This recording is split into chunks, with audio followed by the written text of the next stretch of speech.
میرے پیارے ساتھیوں، اس پورے واقعے کو آپ جہاں چاہے وہاں فٹ کر سکتے ہیں، امانت داری پہ فٹ کر سکتے ہیں، دیانت داری پہ فٹ کر سکتے ہیں، صبر کے موضوع پر فٹ کر سکتے ہیں، استقلال کے موضوع پر فٹ کر سکتے ہیں، اور اس واقعے سے یہ نتیجہ نکال سکتے ہیں کہ میرے بھائیوں، جو آدمی آخرت سے ڈرا اور اس نے اپنی زندگی کو حرام کی طرف نہیں دوڑایا بلکہ ایک دینار بھی حرام کا لینا گوارا نہیں کیا، تو اللہ تعالیٰ نے اس کے مال میں کیسی خیر و برکت دی کہ اس کو 1000 کے 1000 دینار کا مالک بنا دیا۔ سچ فرمایا، وَمَن يَتَّقِ اللَّهَ يَجْعَل لَّهُ مَخْرَجًا وَيَرْزُقْهُ مِنْ حَيْثُ لَا يَحْتَسِبُ، جو اللہ سے ڈرتا ہے اللہ اس کے لیے جائے راہ نکال دیتا ہے، نکلنے کا راستہ بنا دیتا ہے، وَيَرْزُقْهُ مِنْ حَيْثُ لَا يَحْتَسِبُ، اور ایسی جگہ سے اس کو روزی دیتا ہے جہاں سے بندے کو وہم و گمان بھی نہیں ہوتا ہے۔ میرے پیارے ساتھیوں، تقوی کے موضوع پر بھی آپ اس تقریر کو فٹ کر سکتے ہیں، آپ جہاں چاہیں اس میں تقوی بھی ہے،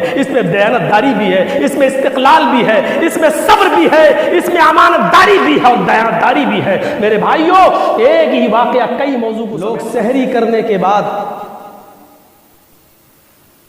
خانہ کعبہ کی طرف بھاگ رہے ہیں، منظر ہے، اور کعبہ کے میناروں پر کھڑے ہو کر ایک مؤذن اللہ اکبر کی صدا لگا رہا ہے، فجر کی اذان کی آواز جبل ابو قبیس سے ٹکراتے ہوئے، قینقاع کی پہاڑیوں سے ٹکراتے ہوئے، باد نسیم کے جھونکوں سے ملوث، کعبہ کے پردے پر اور کعبہ کے غلافوں سے ٹکراتی ہوئی سامعین کے دلوں کو محظوظ کر رہی ہے۔ لوگ جوق در جوق مسجد کی طرف جا رہے ہیں نماز کی ادائیگی کے لیے، اور جو لوگ قریب کے نہیں ہیں وہ لوگ قبلے کی طرف رخ کر کے دل کی آنکھوں سے قبلہ ایسا ہوگا محسوس کر کے قبلے کی طرف نماز ادا کر رہے ہیں۔ اس آواز کو جو بھی سنتا ہے، جتنے قریب کے لوگ ہیں سب خانہ کعبہ کی طرف رخ کر رہے ہیں اور آگے بڑھتے جا رہے ہیں۔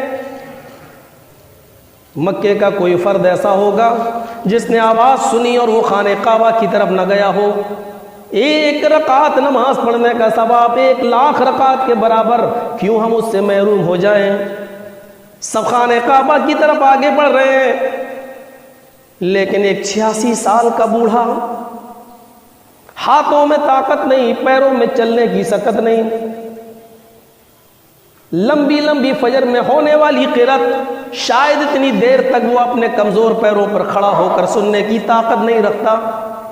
دل اس کا بھی ہے کہ ہم جائیں، لیکن اس کی اوپر 4 بھوکی اور ننگی بیٹیوں کی ذمہ داری ہے، اس کی اوپر اس کی 2 سگی بہنوں کی ذمہ داری ہے، اس کی اوپر اس کی ایک بوڑھی ساس کی ذمہ داری ہے، اس کی اوپر ایک مسکین بیوی کی ذمہ داری ہے۔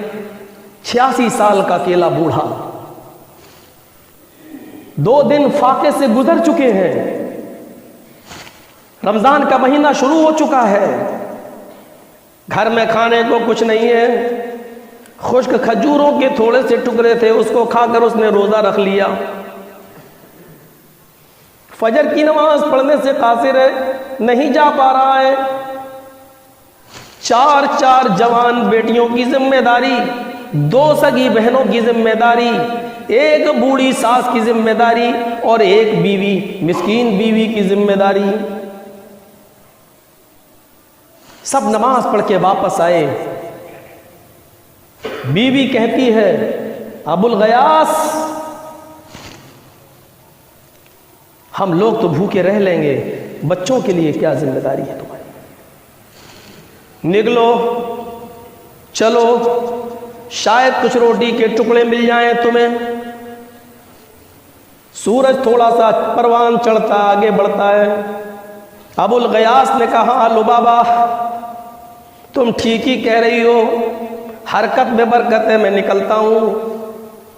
یہ شخص سورج طلوع ہونے کے بعد تھوڑی دیر کے لیے باہر نکلتا ہے، شاید مجھے کوئی مزدوری دے دے، شام تک روٹی کے چند ٹکڑے، کھجوروں کے، خشک کھجوروں کے کچھ ٹکڑے خرید کے لے آؤں۔ جاتا ہے، ڈھونڈتا ہے، تلاش کرتا ہے، لیکن کوئی مزدوری نہیں ملتی۔ مایوس ہو کر بیٹھ جاتا ہے۔ اس مکے کی سخت گرمی کی وجہ سے لوگ بھی اب اپنے اپنے گھروں کی طرف جا رہے ہیں۔ تقریباً 12-1 بجے کا ٹائم ہوگا۔ مایوس ہو کر، زندگی سے مایوس ہو کر ایک کونے میں بیٹھ جاتا ہے۔ یہ سوچتا ہے کہ ایمان کی حالت میں میری موت آ جائے اور اس قید خانے سے نکل کر، زندگی کی اس قید سے نکل کر وہ ہمیشہ والی زندگی مجھے مل جائے۔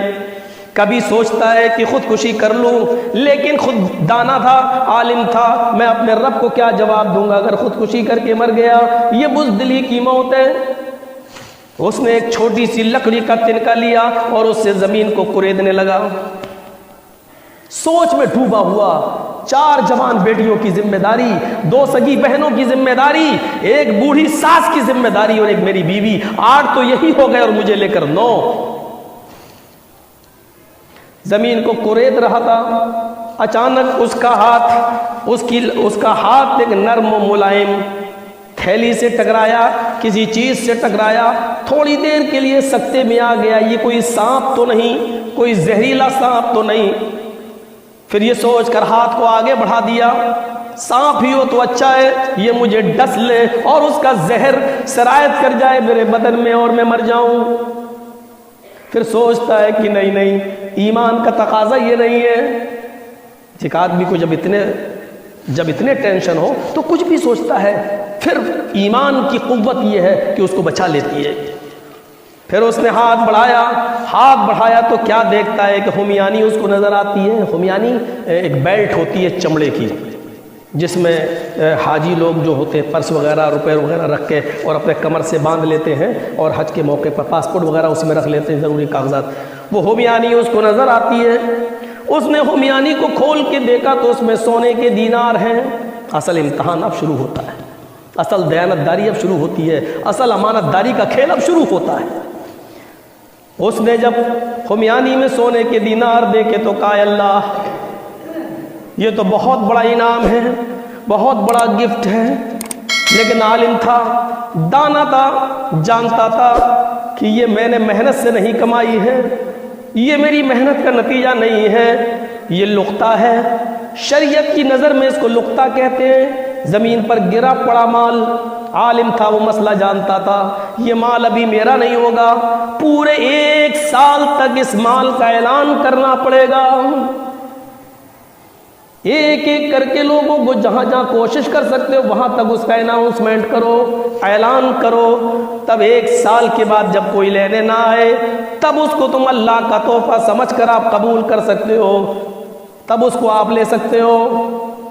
یا اللہ، 1 سال کی عمر اعلان کروں میں، پتہ نہیں اعلان کرنے کے بعد اگر کوئی مل گیا تو وہ بھی پھر میرا نہیں ہے، اور 1 سال تک میں زندہ بھی رہوں گا یا نہیں رہوں گا، ہاتھ پیر میرے جواب دے گئے، کیا کریں؟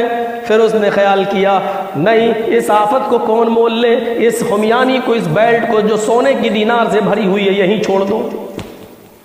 عالم تھا، اچھا جانکار تھا، مسئلہ معلوم تھا، اگر کسی بھی گری ہوئی چیز پر نظر پڑ جائے، ہم لوگ سب مسئلے سیکھ لے، گری ہوئی چیز پر اگر کوئی پڑی ہوئی ہو، اگر نظر پڑ جائے اور آپ اس سے آگے بڑھ جائیں، فتنہ و فساد میں مبتلا نہ ہو، پتہ نہیں کس کا مال ہے، دیکھ کر اگر آپ آگے بڑھ گئے، آپ نے اس کو ہاتھ نہیں لگایا تو آپ کے اوپر کوئی ذمہ داری نہیں ہے۔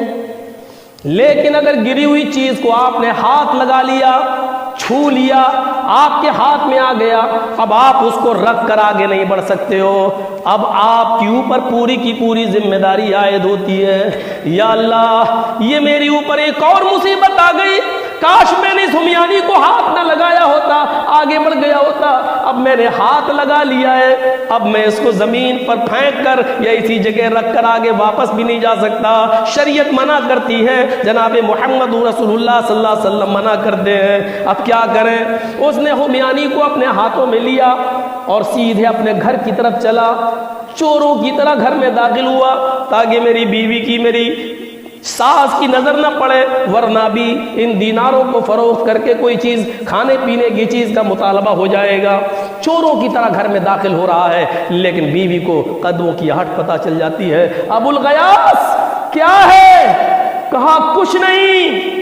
کہا نہیں، تمہارے ہاتھ میں کچھ ہے، تم کچھ چھپا رہے ہو۔ آگے بڑھی تو بابا دیکھا تو ہمیانی ہے، 1000 سونے کے سکے ہیں، دینار ہیں۔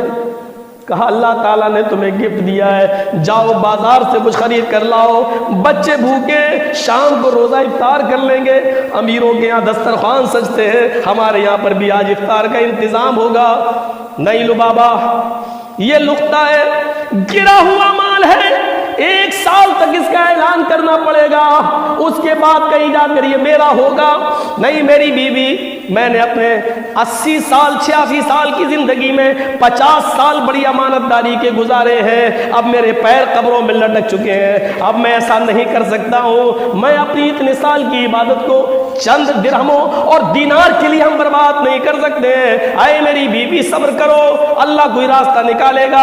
ادھر لبابہ کہتی ہے اے میرے پیارے شوہر، تمہیں بچیوں کی فکر نہیں ہے، تمہیں اپنی بوڑھی ساس کی فکر نہیں ہے، تمہیں اپنی جوان بہنوں کی فکر نہیں ہے۔ ارے یہ مال تم نے چوری تھوڑی کیا ہے، تم نے ڈاکہ تھوڑی ڈالا ہے، یہ تو اللہ تعالیٰ نے تمہیں زمین پر تمہیں دلا دیا ہے، یہ سمجھ لو کہ اللہ کی طرف سے ملا ہوا تحفہ ہے۔ نہیں میری بیوی، میں شریعت کو جانتا ہوں، لقطہ ہے، گرا ہوا مال ہے، 1 سال اعلان کرنے کے بعد یہ میرا ہو سکتا ہے، اس سے پہلے نہیں۔ جاؤ، اگر اس لقطے کے بارے میں، اس دیناروں کے بارے میں اگر تم نے کسی کو بتایا تو تجھ پر طلاق۔ سہم گئی بیچاری، دیانت دار بھی وہ تھی، ایماندار بھی وہ تھی، لیکن پوزیشن ایسی ہے، اپنے شوہر سے کہتی ہے نہیں طلاق کے بارے میں مت بولیے، میں تو آپ سے صرف یہ کہنا چاہتی ہوں، ایسی صورت میں تو ہمارے گھر کی حالت میں تو اسلام یہ کہتا ہے بالکل نہیں۔ یہ شخص اب جاتا ہے خانہ کعبہ کی طرف، چلے اعلان کریں، دیکھیں شاید اللہ کی کسی بندے کی ہمیانی ہو، یہ دینار ہو، اس کے پیروں میں طاقت آتی ہے، خانہ کعبہ کی طرف جاتا ہے، ظہر یا عصر کی نماز خانہ کعبہ میں پڑھتا ہے، یہ چاہتا ہے کہ میں کھڑے ہو کر اعلان کروں، لیکن اعلان کرنے سے پہلے کیا دیکھتا ہے، ایک خراسانی نوجوان کھڑا ہے، وہ کھڑے ہو کر خود اعلان کر رہا ہے کہ لوگوں سنو، یہ خانہ کعبہ ہے، یہ اللہ کا گھر ہے، اور میں آج ایک اعلان کر رہا ہوں، وہ اعلان یہ ہے کہ میری ایک ہمیانی غائب ہو گئی ہے، 1000 دینار اس ہمیانی کے اندر موجود ہیں، سونے کے سکے موجود ہیں، اگر اللہ کی کسی بندے کو وہ ہمیانی ملی ہو وہ مجھے دے دے، میری ہمیانی واپس کر دے، اللہ اس کو ڈبل اجر دے گا، اللہ اس کو ڈبل بدلہ دے گا۔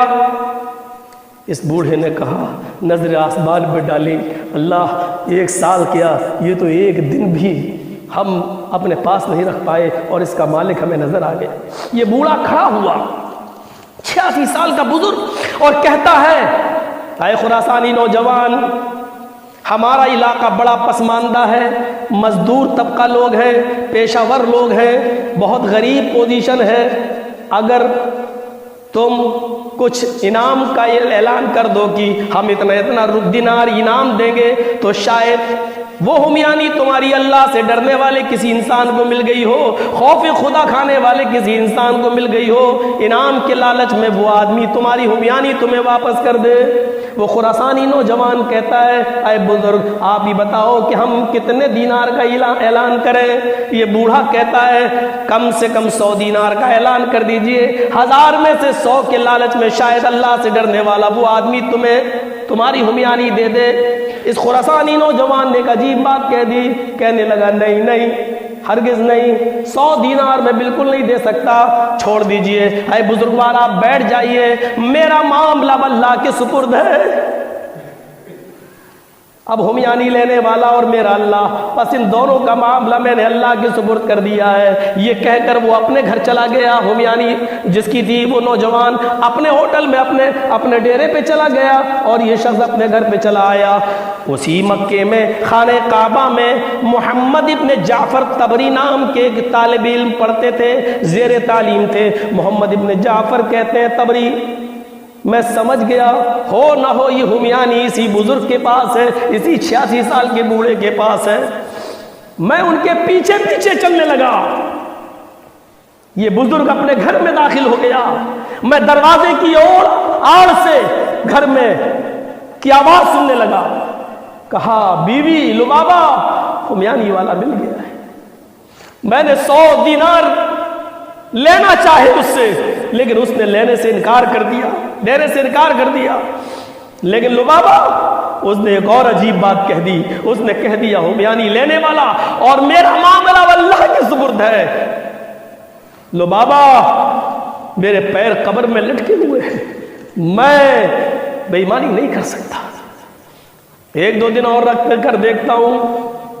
شام کو افطار کا وقت ہے, امیروں کے یہاں بڑے بڑے دسترخوان سجے ہوئے ہیں, لیکن ہمارے پاس وہی کھجور کے چند ٹکڑے اور پانی ہے.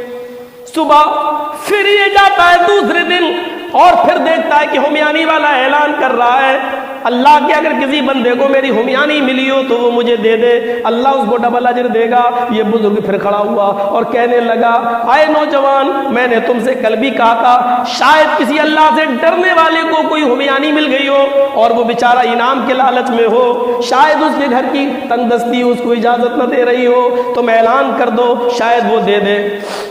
اگر تم 100 دینار کا اعلان نہیں کر سکتے ہو تو کم سے کم 10 دینار کا ہی اعلان کر دو. وہ نوجوان کہتا ہے اے بزرگوار تم ہمارے باپ کے درجے میں ہو, مجھے تمہاری یہ بات پسند نہیں ہے, میں 10 دینار بھی دینے کے لیے تیار نہیں ہوں. میرا اور اس ہمیانی لینے والے کا معاملہ اللہ کے سپرد ہے. یہ نراش و مایوس ہو کر اپنے گھر آتا ہے.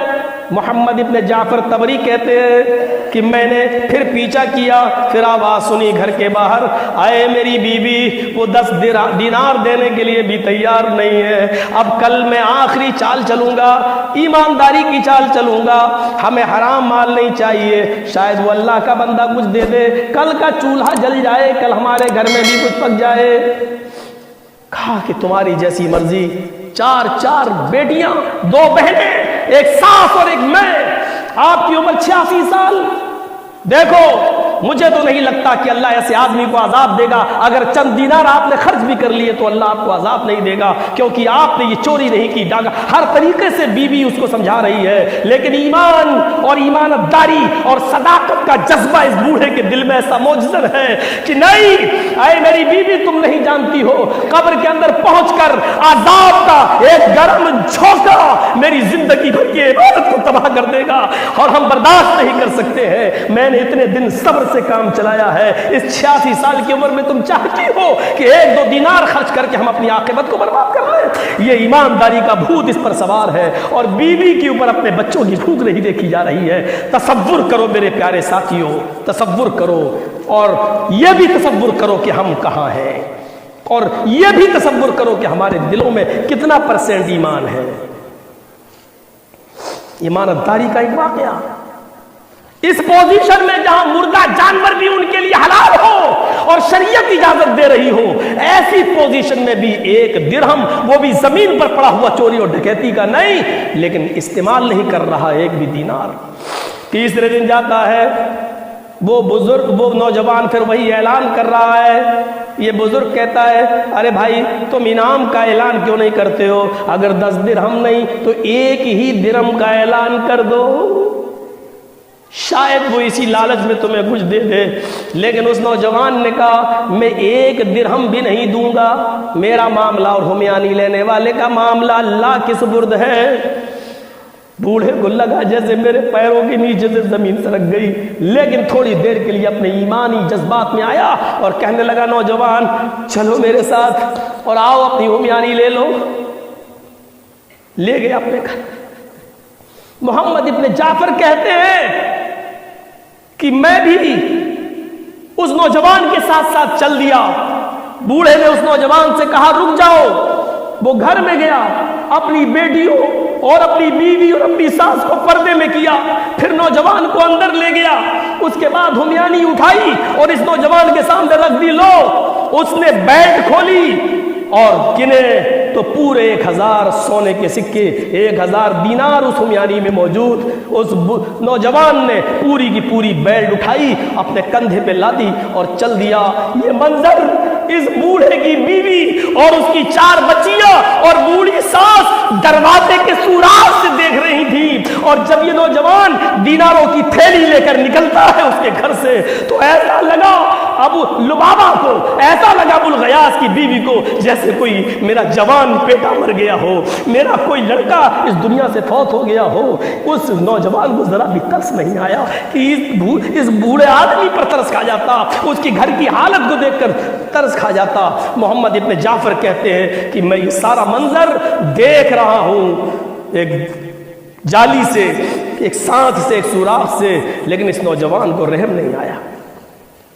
یہ لے کر نکل گیا. تھوڑی دیر کے بعد پھر واپس لوٹتا ہے. وہی نوجوان دروازے کو دستک دیتا ہے. یہ بوڑھا دروازہ کھولتا ہے, سامنے وہی نوجوان کھڑا ہے. چاہتا تو بوڑھا روگردانی کرتا, اپنے گھر سے بھگا سکتا تھا, رے جاؤ تمہیں تمہاری امانت مل گئی, اب واپس جاؤ, کیوں آئے ہو؟ لیکن اس بوڑھے نے خندہ پیشانی سے کہا یہ اسلام کی تعلیم نہیں ہے. اس نے کہا بیٹے اب کیا ہوا, آئیے گھر میں آئیے. یہ بوڑھا گھر میں چلا گیا. کہتے ہیں جب کسی آدمی کو نعمتیں روزانہ ملنے لگے, اچھی اچھی غذائیں حیوانوں کی طرح روزانہ وہ کھانے لگے, تو اس کو نعمتوں کی قدر نہیں رہتی ہے. اسی لیے اللہ تعالیٰ نے رمضان کے روزے فرض کیے تاکہ وقتی طور پر بھوک برداشت کر کے اور وقتی طور پر پیاس برداشت کر کے ان قیمتی نعمتوں کی قدر کر سکو, اور بھوکوں کی بھوک پہچان سکو اور پیاسوں کی پیاس پہچان سکو. حضرت ابراہیم حربی ایک بہت بڑے بزرگ گزرے ہیں, بڑے بڑے پیسے والے تھے, دولت مند تھے, لیکن اصول یہ تھا کہ جب وہ شام کا کھانا کھاتے 1 روٹی کھاتے, لیکن 1 روٹی کا ایک ٹکڑا وہ بچا کے رکھ لیتے. دوسرے دن روٹی کھاتے 1 ٹکڑا بچا کے رکھ لیتے. تیسرے دن روٹی کھاتے 1 ٹکڑا بچا کے رکھ لیتے. ایک ٹکڑا وہ پورے ہفتے بچاتے. شام کی روٹی کھا رہے ہیں, 1 ٹکڑا بچا لیا, اور 1 ہفتے تک روٹی کے 7 ٹکڑے جمع کرتے. 7ویں دن پوری کی پوری ثابت روٹی غریبوں کو تقسیم کر دیتے, اور 7 دن کے اکٹھے کیے ہوئے ٹکڑے خود کھا لیتے. میرے بھائیوں, یہ وہ بزرگ گزرے ہیں کہ جن کے بارے میں شاید اللہ تعالیٰ نے یہ فرمان جاری کیا ہو, رضی اللہ عنہم ورضوا عنہ, اللہ ان سے راضی ہو گیا اور یہ اللہ سے راضی ہو گیا. ان لوگوں نے نعمتوں کی قدر کی ہے اور پہچانا ہے. وہ بزرگ اندر گھستا ہے وہ نوجوان اور کہتا ہے کہ میں نے نہ 100 درہم دینار دیے, نہ میں نے آپ کو 10 دیے, نہ آپ کے کہنے پر میں نے 1 دیا, لیکن میرے باپ کی یہ وصیت تھی, خراسان سے یہاں آتے وقت میں 3000 دینار کا مالک ہوں. 3000 دینار کا میرے باپ نے وصیت کی تھی کہ اپنی سواری بیچ کر تم حج کا انتظام کر لینا, اور یہ 1000 دینار تم اس شخص کو دینا جو سب سے زیادہ غریب ہو تمہاری نظر میں. یہ میرے باپ نے وصیت کی تھی مجھ سے مرتے وقت, انتقال کے وقت. میں خراسان سے مکے تک آیا, میں ایک ایک غریب کو تلاش کرتا رہا, لیکن خراسان سے مکے تک آنے کے بعد میں اس نتیجے پہ پہنچا ہوں کہ تم سے زیادہ غریب اس پورے مکے کے اندر کوئی نہیں ہے, اس لیے پورا کا پورا 1000 دینار میں تمہیں دے رہا ہوں. یہ کہہ کر وہ نوجوان وہاں سے چلا گیا. جب وہ جانے لگا تو اس نوجوان کے ساتھ محمد ابن جعفر تبری بھی ہو لیے. انہوں نے دیکھا محمد ابن جعفر یہ مکے میں زیر تعلیم ہے, ان کو بلا کے ادھر آؤ. محمد ابن جعفر کو پکڑا, وہ ان کے موالیات میں سے رشتہ داروں میں سے تھے. یہ پکڑا اور کہا اے محمد, کیا تمہیں میری غریبی کا حال معلوم تھا؟ کیا 1000 دینار یہ ہمارے پاس تھے تمہیں معلوم تھا؟ محمد ابن جعفر کہتے یہ تو مجھے پہلے ہی دن پتا چل گیا تھا, جب اس نے کہا تھا, جب آپ نے کھڑے ہو کے کہا تھا کہ 100 دینار کا اعلان کر دو, مجھے اسی دن پتا چل گیا تھا. تو کہا آؤ پھر میرے گھر میں چلو. وہ محمد ابن جعفر کو اپنے گھر پہ لائے اور فرمایا کہ آئے محمد ابن جعفر, میں نے احمد ابن یونس یربوعی سے سنا ہے.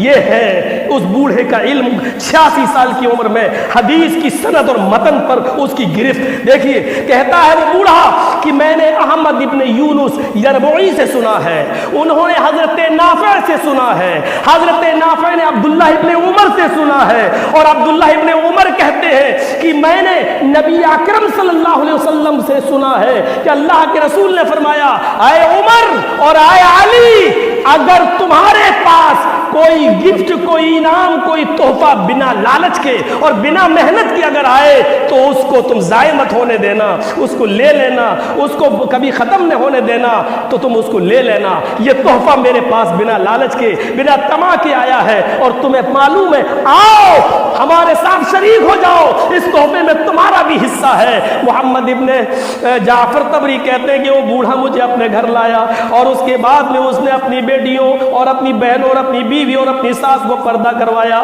اور مجھے اپنے بائیں طرف بٹھایا، اور 1000 دینار اس نے نکالے، اور ہم سب سے کہا کہ اپنے اپنے دامن پھیلا لو۔ میرے پاس اچھی قمیض تھی، میں نے اپنا دامن پھیلا لیا، لیکن گھر کی ساری عورتوں نے اپنے ہاتھ پھیلا لیے، گھر کی ساری عورتوں نے اپنا دامن نہیں پھیلایا، اس لیے کہ گھر کی کسی بھی عورت کے پاس صحیح ثابت کپڑے نہیں تھے، وہ سب پھٹے ہوئے کپڑے پہنے ہوئے تھی، اس لیے انہوں نے اپنے ہاتھ پھیلا لیے، اپنا دامن نہیں پھیلایا۔ اور وہ بوڑھا آدمی ایک ایک دینار سب کو دیتا جاتا، اور 10واں میرے حصے میں آتا، 10واں میرے حصے میں آتا۔ بھئی آج تو وہ لوگ ایک خود اپنا 9 اور ایک محمد ابن جعفر طبری کہتے ہیں 100 دینار سب کے حصے میں آئے، اور پھر اس کے بعد میں ہم اپنا حصہ لے کے وہاں چلے آئے۔ اس کے بعد میں نے دیکھا، میں پڑھا، اپنے شہر چلا گیا، کچھ دنوں کے بعد جب میں لوٹ کے آیا تو میں نے دیکھا کہ اس بوڑھے کی 4 بیٹیاں شہزادوں کے ساتھ بیاہ دی گئی ہیں، ان کے ساتھ نکاح ہو گیا، اور پھر میں وہاں جاتا تھا، ان کے شوہروں سے ملتا تھا، اور ہمیانی والا پورا قصہ سناتا تھا، یہ لوگ سنتی تھی۔ اور پھر ایک وقت ایسا آیا کہ 40 سال کے بعد پھر میں مکہ گیا، اور پھر میں نے سنا کہ اب نہ بوڑھا، وہ بوڑھا تو پہلے ہی انتقال کر گیا، اب اس بوڑھے کے بچوں بچیوں میں سے کوئی بھی زندہ نہیں رہا، وہ سب آخرت میں قبر میں ابدی نیند سو گئے ہیں۔ میرے پیارے ساتھیوں، اس پورے واقعے کو آپ جہاں چاہے وہاں فٹ کر سکتے ہیں، امانت داری پہ فٹ کر سکتے ہیں، دیانت داری پہ فٹ کر سکتے ہیں، صبر کے موضوع پر فٹ کر سکتے ہیں، استقلال کے موضوع پر فٹ کر سکتے ہیں، اور اس واقعے سے یہ نتیجہ نکال سکتے ہیں کہ میرے بھائیوں، جو آدمی آخرت سے ڈرا اور اس نے اپنی زندگی کو حرام کی طرف نہیں دوڑایا، بلکہ 1 دینار بھی حرام کا لینا گوارا نہیں کیا، تو اللہ تعالیٰ نے اس کے مال میں کیسی خیر و برکت دی کہ اس کو 1000 کے 1000 دینار کا مالک بنا دیا۔ سچ فرمایا، وَمَن يَتَّقِ اللَّهَ يَجْعَلْ لَهُ مَخْرَجًا وَيَرْزُقْهُ مِنْ حَيْثُ لَا يَحْتَسِبُ، جو اللہ سے ڈرتا ہے اللہ اس کے لیے جائے راہ نکال دیتا ہے، نکلنے کا راستہ بنا دیتا ہے، وَيَرْزُقْهُ مِنْ حَيْثُ لَا يَحْتَسِبُ، اور ایسی جگہ سے اس کو روزی دیتا ہے جہاں سے بندے کو وہم و گمان بھی نہیں ہوتا ہے۔ میرے پیارے ساتھیوں، تقوی کے موضوع پر بھی آپ اس تقریر کو فٹ کر سکتے ہیں، آپ جہاں چاہیں اس میں تقوی بھی ہے، اس میں دیانت داری بھی ہے، اس میں استقلال بھی ہے، اس میں صبر بھی ہے، اس میں امانت داری بھی ہے، اور دیانت داری بھی ہے۔ میرے بھائیوں، ایک ہی واقعہ کئی موضوع کو سمیٹتا ہے اپنے اندر۔ اللہ سے دعا کیجیے کہ بار الہ ہمارے اندر یہی دیانت داری پیدا ہو جائے، ہم نے جن لوگوں سے قرضے لیے اللہ ہمیں جلد سے جلد قرض ادا کرنے کی توفیق عطا فرمائے، کہ یقیناً میرے بھائیوں کی قبر جب انسان قرضدار ہوتا ہے، کسی کا مقروض ہوتا ہے اور وہ مر جائے تو اس کی روح زمین و آسمان کے بیچ میں لٹکتی رہتی ہے۔ میرے بھائیوں، اسی لیے ہر امام، ہر جنازہ پڑھانے والے کی پہلی ذمہ داری بن جاتی ہے کہ وہ جنازے میں اللہ اکبر بعد میں کہے، کسی کی جنازے کی نماز بعد میں پڑھائے، جب تک اس کے گھر والے اس بات کی اجازت نہ دیں کہ ہاں اگر کسی کا قرض ہوگا اس میت پر تو وہ میں اپنی طرف سے ادا کرنے کے لیے تیار ہوں، اس وقت تک اس کی نماز جنازہ جائز نہیں ہے۔ ہمیں قرض کے معاملے کو سمجھنا چاہیے۔ آپ تہجدوں کا کی پوڑی اور گٹھری لے کر جائیں، آپ 80 سال کی عبادتیں لے کر جائیں، لیکن اگر آپ قرض کی صورت میں گئے تو آپ کی ساری عبادتیں بیکار ہیں۔ اس لیے ہمیں اور آپ کو امانت داری اور دیانت داری کا ثبوت دینا چاہیے۔ زمین پر پڑے ہوئے مال کی حیثیت آپ نے دیکھی نہیں؟ 1 سال پہلے اعلان کر، کون کرتا ہے؟ کس کے پاس ہے؟ 1 سال وہ کہے گا تمہارے ان کے باپ کے نوکر ہے، جو ملا۔ یہ صورتحال ہے میرے بھائیوں۔ اور پھر وہ مسئلہ کہ اگر دیکھ کے آگے بڑھ گئے تو ذمہ داری نہیں، لیکن اگر دیکھ لیا اور ہاتھ لگا دیا تو اب ذمہ داری آپ کے اوپر ہے 1 سال اعلان کرنے کی اور اس کے مالک تک پہنچانے کی۔ جب 1 سال تک نہ ملے تب آپ لیں۔ پھر اس میں بھی قید ہے کہ کتنا صدقہ کرنا پڑے گا، کتنا کس کا حصہ ہے، کتنا، پھر اس کے بعد کوئی ایک لمبی بحث ہو جائے گی، ابھی ہم اس طرف نہیں جانا چاہتے ہیں۔ تو میرے پیارے ساتھیوں، اللہ تعالیٰ سے دعا کریں کہ اللہ تعالیٰ ہمارے اندر عبادت کے ساتھ ساتھ امانت داری پیدا پیدا فرما دے، دیانتداری پیدا فرما دے، تقوی پیدا فرما دے، خوف خدا ہمارے اندر پیدا فرما دے کہ ایمان کا یہ بھی ایک حصہ ہے اللہ جب تک تو ہمیں زندہ رکھ اسلام پہ رکھنا اور ہمارا خاتمہ ہوتی ایمان پر ہمارا خاتمہ فرمانا۔ وما علینا الا البلاغ المبین وآخر دعوانا الحمد للہ رب العالمین۔